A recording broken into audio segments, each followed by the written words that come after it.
On June 29th, 2022, at exactly 8:23 p.m., a disturbing incident unfolded on Manhattan's Upper East Side at the intersection of East 95th Street and Lexington Avenue. A 20-year-old woman pushes a baby stroller down the sidewalk. Surveillance footage captures a man walking up behind her. One shot is fired. She collapses instantly. The baby remains unharmed. The shooter flees. Initial reports describe a possible random act of violence. A quiet neighborhood. A young mother. No known motive. The public is shocked, but the investigation reveals something else. The victim is Asia Johnson. She lived in a domestic violence shelter. Months before her death, she filed multiple reports against the father of her child, alleging physical abuse, stalking, and threats. She told people he had hit her. She said he had threatened her life. She believed he was watching her. Despite this, no restraining order was issued. No charges were filed. No arrest was made. She had relocated to a shelter. She tried to stay hidden, but it wasn't enough. Authorities later identified the shooter as Isaac Argro, her ex-boyfriend and the father of her child. He had arranged to meet her under the pretense of giving her baby supplies. He showed up with a firearm instead. Back now with that chilling headline out of New York. A young mother pushing a stroller, holding her 3-month-old child, executed on the Upper East Side of Manhattan. Authorities saying they strongly believe the gunman targeted that victim. A manhunt is now underway for the shooter. Emily Aketa has the latest. Tonight, a young mother is dead after police say a gunman shot her at close range as she pushed her infant in a stroller. 20-year-old Asia Johnson's family say she's the victim of domestic violence. Police confirm they are looking to interview the child's father, but have not named anyone as a suspect. Wednesday's attack, considered targeted and brazen, stunning New York's Upper East Side just before 8:30 p.m. What led to this moment? Why were the previous complaints dismissed? How was the location discovered? And why did no part of the protective system stop a man with a known history of abuse? This is not a random act. This is not an isolated incident. This is a planned killing in a city with layered security, where victims of abuse are told to rely on systems that often fail. This is the murder of Asia Johnson, one of the most alarming examples of how documentation, shelter, and warning still didn't prevent a public execution. The facts are on record. The questions remain. Stay with us as we unravel this shocking story and uncover the heartbreaking details of what led to this senseless loss. If you enjoy real crime stories that uncover the truth, don't forget to subscribe. Your support helps us share real cases, spread awareness, and give a voice to those who can't speak for themselves. Before we begin, let us know in the comments, where are you watching from? And what are your thoughts as the story unfolds? Welcome to True Crime Tales, where we reveal the crimes that shock communities and the secrets hidden behind closed doors. These are real people, real events, real consequences. Hit subscribe and turn on notifications. You won't want to miss what's coming next. Now let's begin. Asia Johnson was 20 years old. She was a young mother, a student, and an aspiring nurse. She had recently given birth to a daughter, just 3 months old at the time of her death. People who knew her describe her as quiet, private, focused, and determined to build a better future for herself and her child. Originally from Staten Island, Asia was not a public figure or celebrity. She lived an ordinary life. But that changed when she began experiencing abuse from someone close to her. After giving birth, she made a decision that would change the course of her life. She left her home and moved into a domestic violence shelter in East Harlem. She was trying to escape the abuse, and she believed the shelter would give her the distance and security she needed. Her goals were simple: complete her education, become a nurse, and raise her daughter in a safe, stable environment. But the environment she hoped would shield her from harm would soon become the last place she was seen alive. Isaac Argro was 23 years old. He was the father of Asia's baby and her ex-partner. Their relationship began when Asia was a teenager, and it quickly became complicated. Over time, it evolved into a pattern of control, intimidation, and abuse. During her pregnancy, Asia made multiple complaints to the NYPD about Isaac's behavior. In January 2022, 6 months before her murder, she reported that he had physically assaulted her while she was pregnant. She alleged that he pushed her, threatened her, and that the abuse had escalated as she neared her due date. According to reports, she had visible injuries when she called the police. Despite these reports, no arrest was made at the time, no criminal charges were filed, and no order of protection was granted. How does someone with a documented abuse history manage to avoid legal consequences? What happens when a victim repeatedly warns authorities, but no preventive action is taken? These questions remain central to understanding what failed in this case. The police had at least 2 documented reports involving Isaac Argro and Asia Johnson. The first incident occurred while she was pregnant. She told police she was scared for her safety. She even disclosed that Isaac had become controlling and violent, especially when she made decisions about leaving the relationship. In one report, Asia described how she tried to distance herself from Argro and how he continued to monitor her movements. She told family and friends that he had threatened her multiple times. She told police that she did not feel safe. Still, law enforcement did not pursue legal charges. No restraining order was issued, and no follow-up investigation was conducted with the urgency that typically accompanies a domestic violence case involving a pregnant woman. Asia Johnson's murder did not occur in isolation. It was a result of repeated system failures. When Asia reported the abuse in January 2022, the officers on scene documented the incident but did not escalate it. There was no follow-up arrest. There was no official protection order. Even with physical evidence of the assault, the case remained inactive. Why was there no protective action taken, even after a pregnant woman showed visible injuries? New York City laws allow for emergency orders of protection. Officers can recommend them in cases of domestic violence. In this situation, none were pursued. Asia's documented fear was not treated as a credible threat. After giving birth, Asia moved into a domestic violence shelter in East Harlem.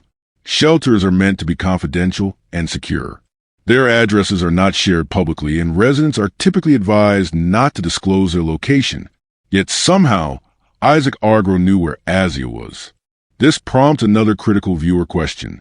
How did the alleged abuser locate someone who had taken refuge in a protective facility?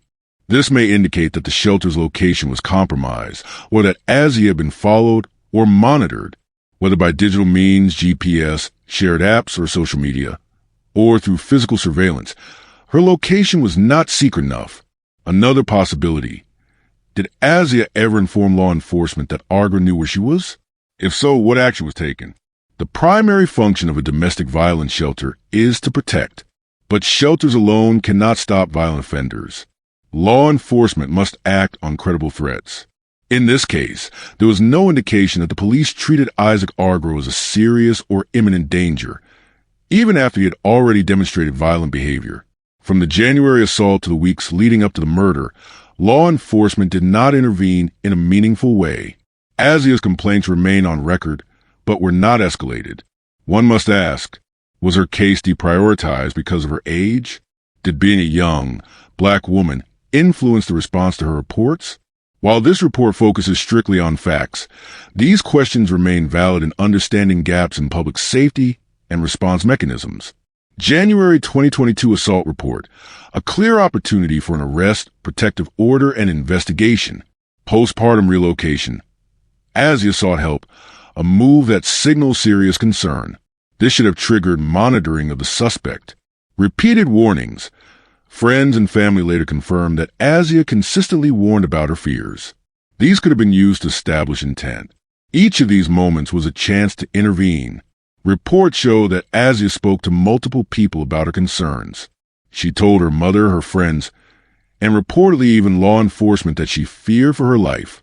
She expressed concern that Isaac had threatened her after she gave birth and warned that she did not feel safe, even while staying in the shelter. These statements were not followed up with legal protection or surveillance of the alleged threat. If someone moves into a shelter, reports threats, and the suspect still finds them, what is the point of the system? What protocols are in place to handle repeat domestic violence threats? How can a person be killed in broad daylight after taking every supposed step for protection? On June 29, 2022, between 8:20 p.m. and 8:25 p.m. on the Upper East Side of Manhattan, Specifically at the intersection of East 95th Street and Lexington Avenue, a fatal shooting occurred that would later expose critical failures in domestic violence protection systems.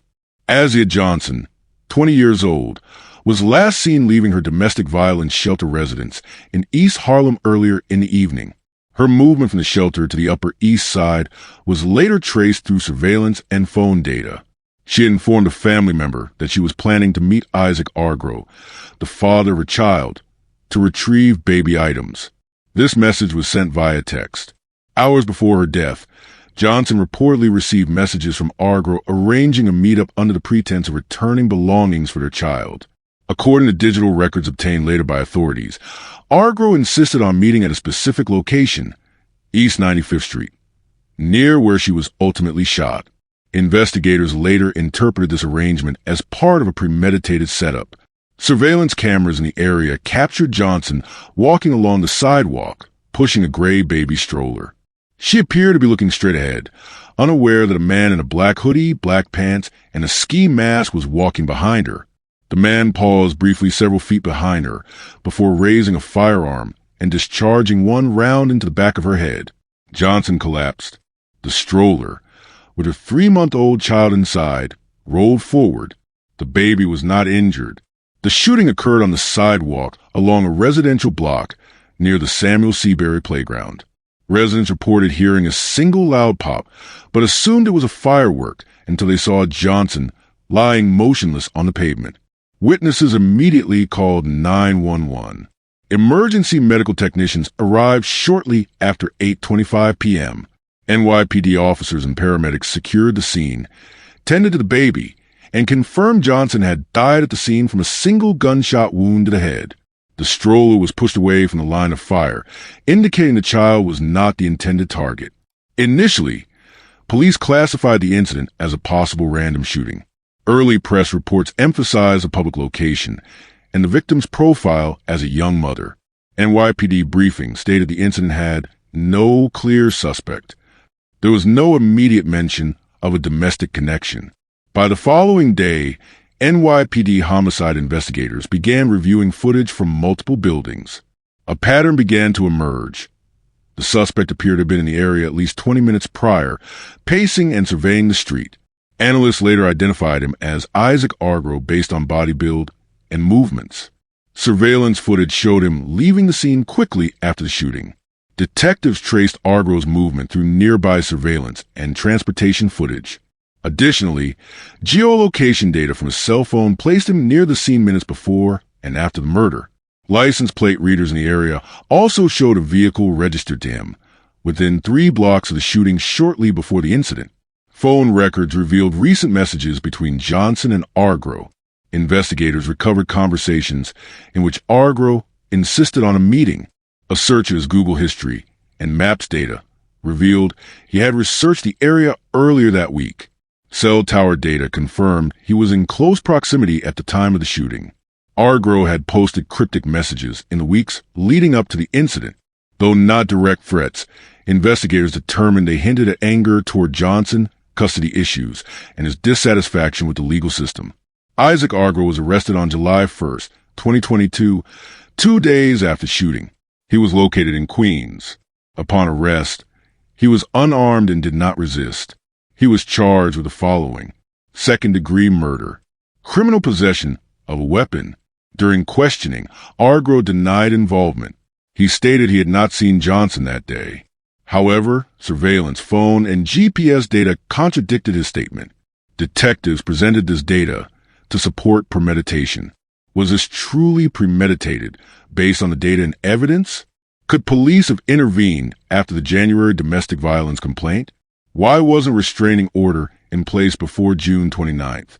Did the system underestimate the risk associated with Argro? Argro was arraigned in Manhattan Criminal Court on July 3rd, 2022.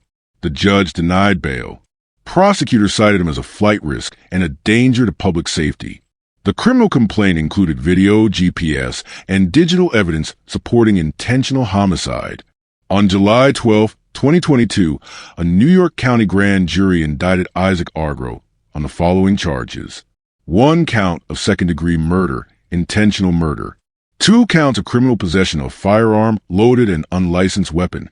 The prosecution presented surveillance footage from multiple angles, cell tower and GPS location data, phone and text logs showing communication, online activity showing interest in the victim's whereabouts, digital footprints suggesting planning and stalking, previous domestic violence history. Argro's defense attorney entered a plea of not guilty. Initial motions focus on questioning the reliability of surveillance identification and challenging the GPS data. There was no alibi provided by the defense. As of early 2023, the case was awaiting a pretrial hearing. Discovery materials were submitted to both sides. A formal trial date was pending court backlog in New York County. Defense filed motions to suppress digital evidence. Prosecution introduced expanded timeline based on geolocation analysis. A witness list was compiled, including responding officers, digital forensic experts, and family members. Should domestic violence shelters be required to implement geofencing or alert systems for known threats? Did prior complaints from Johnson constitute enough evidence for preemptive action? Was Argro allowed too much freedom after documented abuse allegations? Is current law enforcement protocol sufficient when threats are reported during pregnancy? This case remains ongoing, with legal development still active in the Manhattan District Attorney's Office. Future updates will determine the outcome and any implications for how domestic violence cases are treated within the legal and criminal justice system. Asia Johnson had already reported domestic violence to authorities. In January 2022, 6 months before her murder, she called the police after her then-boyfriend, Isaac Argro, allegedly assaulted her while she was 6 months pregnant. Officers responded, and she showed them visible bruises. Despite this, no charges were filed, and no order of protection was issued. This represents a failure at the first line of defense, law enforcement. The documented injuries, her pregnancy, and her testimony should have triggered a formal legal response. It didn't. Asia's concerns weren't limited to that one report. She expressed to family and friends that she feared Argro. She later moved into a domestic violence shelter in East Harlem to protect herself and her newborn.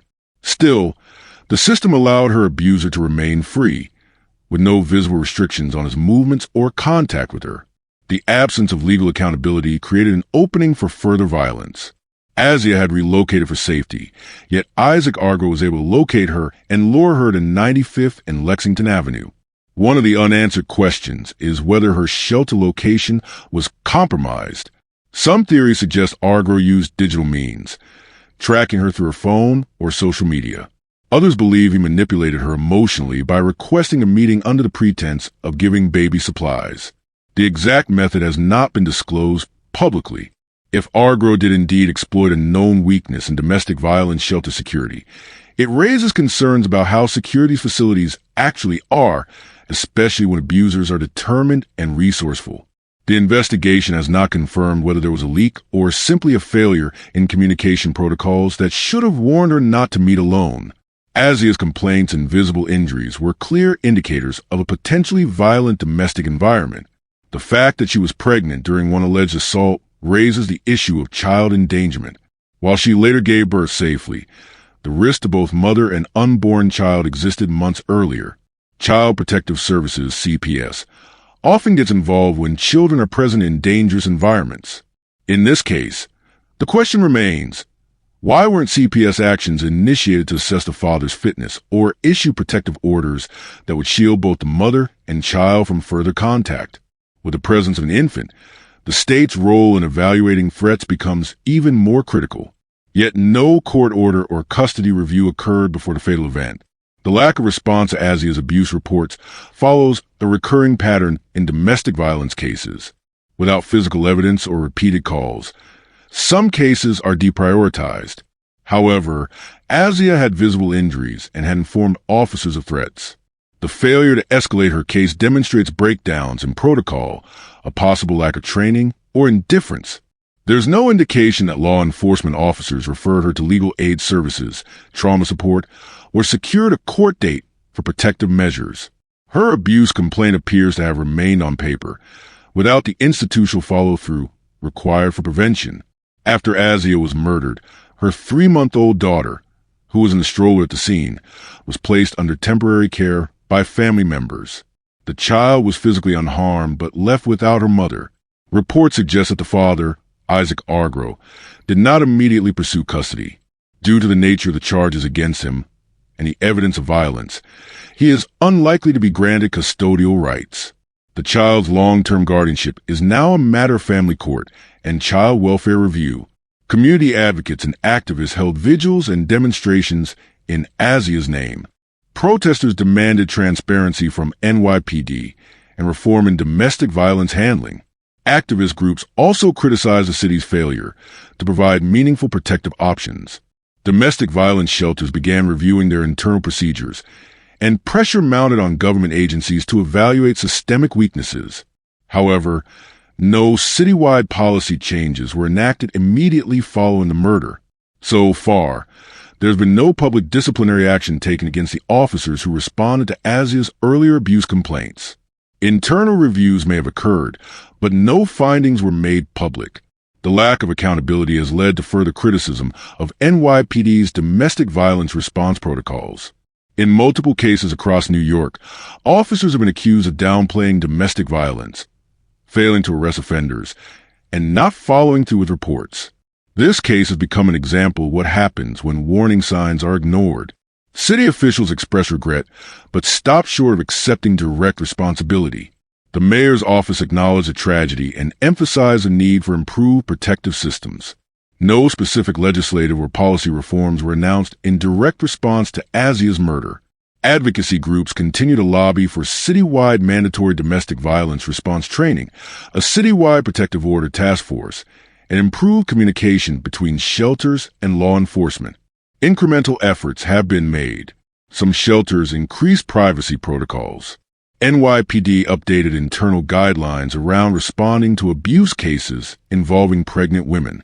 But there is still no citywide framework ensuring that first-time reports of abuse, especially with visible injuries, lead to immediate protective orders or arrests. The fundamental issues, limited accountability, siloed communication between agencies, and insufficient legal safeguards remain largely unaddressed. If you had been in charge of this case, what would you have done differently? Would you have filed immediate charges after the first assault report? Would you have issued a protection order without delay? Would you have coordinated shelter relocation with law enforcement surveillance? Are the current protective measures enough to stop violent partners from committing premeditated murder? What systems need reform? Should domestic violence shelters remain completely undisclosed to police for security? Or should there be a process for encrypted tracking in high-risk cases? If known abusers can still access victims in shelters, are we offering real protection? Or just a temporary illusion of safety? This case is not isolated. It reflects a broader issue. Domestic violence remains underestimated, underpoliced, and underreported in terms of long-term consequences. Justice is ongoing. The trial is pending. But the questions remain. How many other Asia Johnsons are out there? Keep watching. If you found this story as gripping and heartbreaking as we did, don't forget to like this video and share it with others. And if you want to hear more true crime stories that uncover the mysteries behind these tragic events, make sure to subscribe to our channel and turn on the notification bell. You won't want to miss our latest stories, updates, and discussions. Thank you for joining us on this journey to seek justice and explore the truth. Together, we can make a difference. Until next time, stay safe and stay aware.